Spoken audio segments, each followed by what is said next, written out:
A Ghost of Christmas Past, written by Anthony M. Strong, read by Dalan Decker.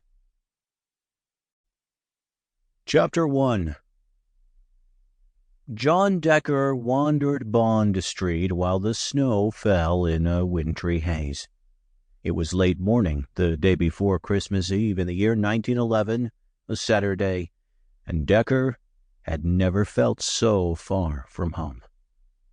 Excited shoppers milled around in a holiday-fueled frenzy, buying up every last item on display in the windows of the exclusive department stores and specialty purveyors that lined the famous London street.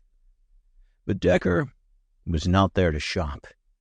He merely wanted to escape the lonely suite of rooms provided for him by the Order of St. George after his arrival in Edwardian England.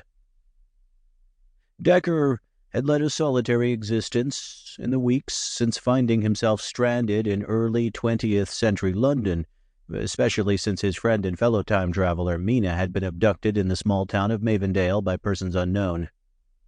Her disappearance, coupled with his longing to get back to Nancy, who he would have married if fate had not intervened and thrust him over 100 years into the past, had left Decker something of a hermit outside of work. Decker paused in front of a jeweler's window that displayed a dazzling selection of cut gemstones set in rings and necklaces that far exceeded the craftsmanship of any jewelry store he had ever shopped in. The prices, even in 1911, reflected this. He wished he could buy Nancy a gift, even if it never reached her. But as he looked at the glittering wares on display behind the jeweler's window, Decker realized this was not what he wanted to choose if it was destined to be the last gift he ever bought her. A gift that she may never see. The jewelry was beautiful, but not personal. He wanted to find something that would surprise and delight her. He continued on, strolling down the street to kill time and provide a distraction from his melancholy thoughts. The Christmas season only heightened this sense of isolation.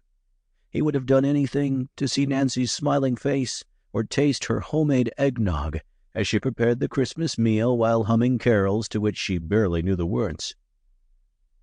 Decker continued, weaving through the holiday crowds, browsing the high-end shops for last-minute gifts. He passed by high-end clothing stores displaying Savile Row suits and women's dresses from the continent. There was a shop that sold hats of all shapes and sizes, perfect for a day in the country or a trip to the races.